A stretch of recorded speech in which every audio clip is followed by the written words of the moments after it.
Now I'll start the bike and I'll show you the exhaust note of this bike. Also I'll show you how to start this bike using a 2-in-1 gear lever as well as kick-starting lever.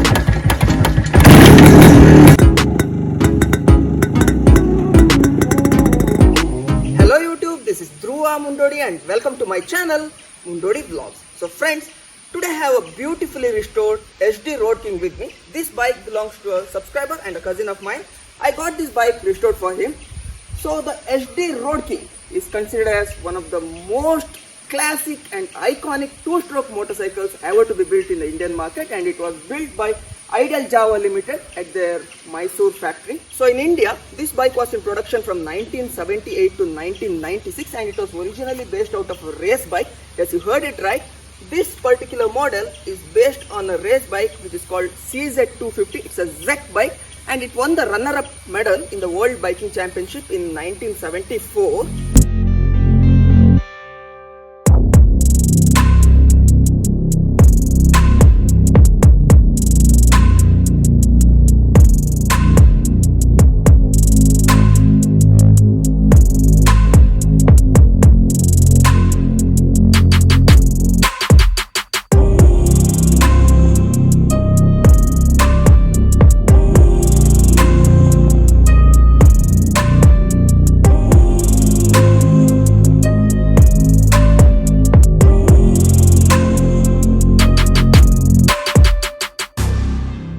So when I got this bike for restoration, it was in pretty bad condition and it was technically non-working because all the wiring harness was eaten up by rats.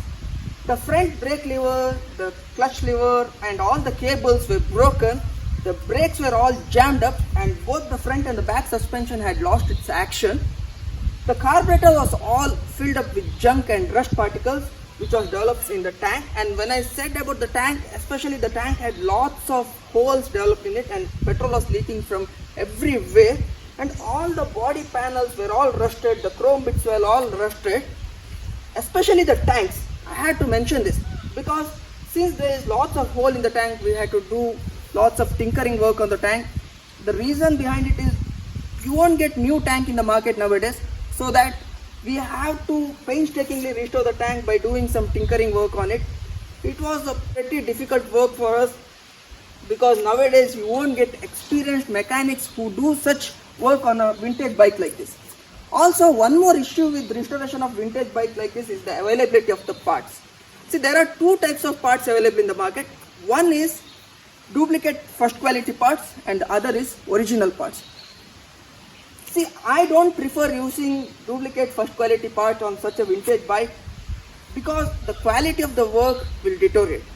And when we search for original parts, the availability of original parts is also an issue because the bike is no more manufactured, or the parts of the bike is no more manufactured in the factory since the factory is closed. But people who have these original parts or who have stocked these original parts, they sell it for a very, very high rate because what they do is they tear the MRP. If there is a clutch cable cover, they tear the MRP. You heard it right. They tear the MRP and they sell it for 400 or 500% more than the original rate. So this is the greatest issue with restoration of such bike. So combination of all this makes the restoration of such vintage bike very costly, and people who are really interested in looking after this bike or people who are really into old bikes should attempt restoring such bike because it is not pocket friendly. Maintaining and restoring this bike is not pocket friendly, and definitely using it as a daily vehicle is not at all feasible. Since this bike had a motocross origin, the entire bike's chassis or the frame was built on a single frame square tube which was very well balanced, and this made the bike very agile and sporty both on and off the roads. The overall length of this bike is 2000 mm. The width of this bike is 750 mm and the height of the bike is 1100 mm. The wheelbase of this bike is 1350 mm. Speaking about the braking system of the bike, it came equipped with the dual cam double leading brake shoes at the front and a single cam single leading shoe at the back, and the tire size was 3.25/16 both in the front and the back. The bike came equipped with the 12 volt 5Ah battery and 12 volt 35 watt original Tesla made in Czechoslovakia headlamps. The front fork on this bike had a higher rake angle and it came with the adjustable shock absorbers at the back. The engine was originally based out of the motocross bike CZ250, but it was detuned so that it can be used safely in the civilian market. The seating posture on this bike is very comfortable and very confident inspiring during high speed runs and during taking steep turns. And one more very important key feature of this bike is that it came equipped with a single lever which acted both as a gear lever as well as a kickstarter. I'll show you how. So when the lever is in this position, it acts as a gear lever, and if I just press it in my foot like this towards the inner side of the engine cover and push it back like this, it acted as a kick lever. So this feature was considered as very advanced at the time. So speaking about the transmission of this bike came equipped with a 4-speed gearbox which was shifted in the pattern of 1 up, first gear up, and then neutral and the other 3 gears towards the down. When I said 1 up, I used my leg like this to change the gear. I don't know the reason behind it, but back in the days, people used to change the gears in this way to shift the bike's gear into the first gear. I don't know the reason behind it. Maybe they wanted to save their shoes from getting scratched in the toe area. So if you know the reason behind it, please write it down in the comment box. This bike came equipped with the 250cc single spark air-cooled 2-stroke engine which produced 16 bhp at 5000 rpm, and it had dual exhaust. But for today's standard, the decibel levels are very high, and so the exhaust sounds to be very high. But if you're a 2-stroke lover, I'm sure you'll definitely love the exhaust note of this bike. Now I'll start the bike and I'll show you the exhaust note of this bike. Also, I'll show you how to start this bike using a 2-in-1 gear lever as well as kick-starting lever. So there is a proper way to start this bike. But before that, I would like to tell you an interesting fact of this bike. This bike weighs just 134 kgs and it has got a top speed of 120 km per hour. Definitely it has got the racing genes in it. So I'll just show you how to start the bike. So for that, first you'll have to put the fuel tap on, because generally in old bikes there's a problem of overflowing. So you'll have to keep the fuel tap off whenever you're not using the bike. After that, here there is a pumping mechanism. You have to pump this lever for 2 or 3 times like this. Okay, the key is on, and then I'll check if the bike is in neutral. But no worries, the bike will start in any gear if you compress the clutch lever. Okay, seems to be the bike is in neutral. Now you just have to press the lever towards the engine casing like this and then push it backside. Okay, after that you'll have to pump it like this.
back in the 90s, when the Indian market opened up, more compatible, more fuel efficient and technologically advanced bikes started coming to the Indian market, with which HD couldn't match up.